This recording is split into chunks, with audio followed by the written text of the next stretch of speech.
Tak sa na to pozrime. Umenie pozná asi každý. Jaskyne, maľby staré 10 000 rokov, nádherné sochy z antiky, to všetko poznáme. Ale čo hudba? Prečo sa zdá, že komplexná hudba, taká, akú ju poznáme dnes, prišla na scénu o toľko neskôr? V tejto našej analýze sa pokúsime odhaliť, prečo naši predkovia celé veky maľovali, kým vôbec zložili prvú symfóniu. A presne toto je tá hlavná záhada.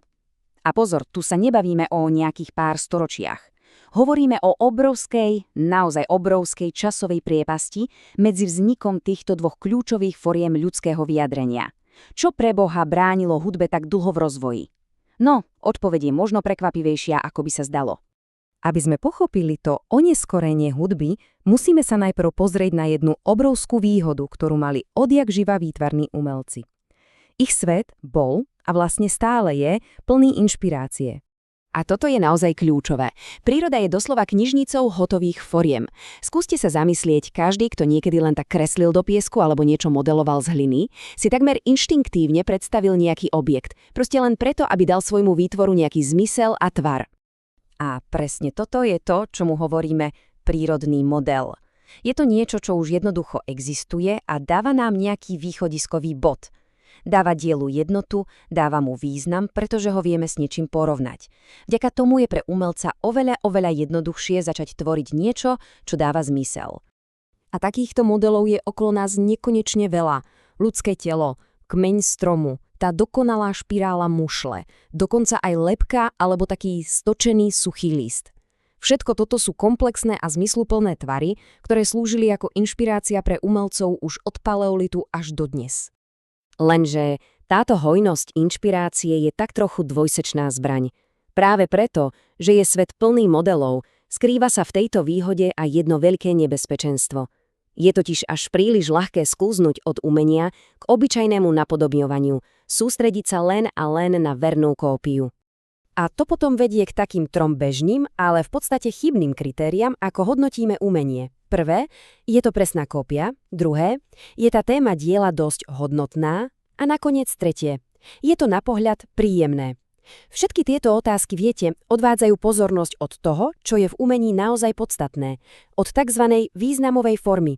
A čo to vlastne je? No, je to samotná kompozícia a štruktúra diela, ktorá v nás vyvoláva emócie a to úplne nezávisle od toho, čo presne zobrazuje. Tento citát to vystihuje úplne dokonale. Skutočné umenie nespočíva v tom, čo zobrazuje, alebo ako presne to robí, nie. Spočíva v samotnej forme, v kompozícii, v tom, čo by sme mohli nazvať vizuálnou meládiou toho diela. Dobre, a teraz sa poďme konečne presunúť k hudbe.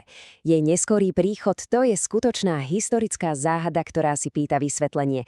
Ako je vôbec možné, že umenie zvuku tak dlho zaostávalo? Pozrite sa na tento graf, tento ilustruje úplne jasne. Kým maľba a sochárstvo existovali už v paleolite a dráma prekvitala v starovekom Grécku, komplexná polyfonická hudba sa objavila až o celé stáročia, dokonca tisícročia neskôr. To je neuveriteľné.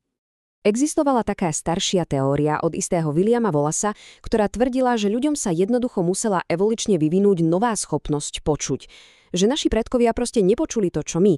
Ale skutočný dôvod nebol biologický, problém nebol v našich ušiach, bol vo svete okolo nás. Takže, ak túto teóriu o evolúcii sluchu odmietneme, musíme nájsť lepšie vysvetlenie. A to nás priváďa priamo k jadru celej tejto našej analýzy.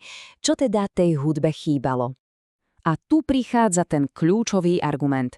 Podľa filozofky Susany Langerovej bol rozvoj hudby spomalený, pretože jej chýbalo presne to, čo ho mali výtvarné umenia nadbytok, prírodné modely. No jasné, teraz si možno niekto povie, ale veď v prírode predsa existujú zvuky. Spev vtákov, ľudský krík alebo pískanie, dokonca aj tá intonácia reči. To všetko sú potenciálne zdroje inšpirácie. Ale stačia na vytvorenie umenia? A presne tu je ten problém. Tieto zvuky sú prchavé, sú neštrukturované a vlastne sú príliš jednoduché.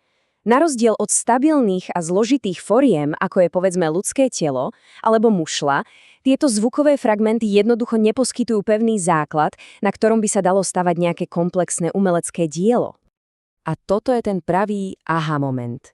Tento silný obraz to vystihuje celé. Kým maliar mohol proste výjsť von a nájsť si svoj strom, teda komplexný, stabilný model plný významu, skladateľ takú možnosť nemal. V prírode totiž neexistuje žiadny hotový model hudby. A presne tu sa celý ten príbeh otáča.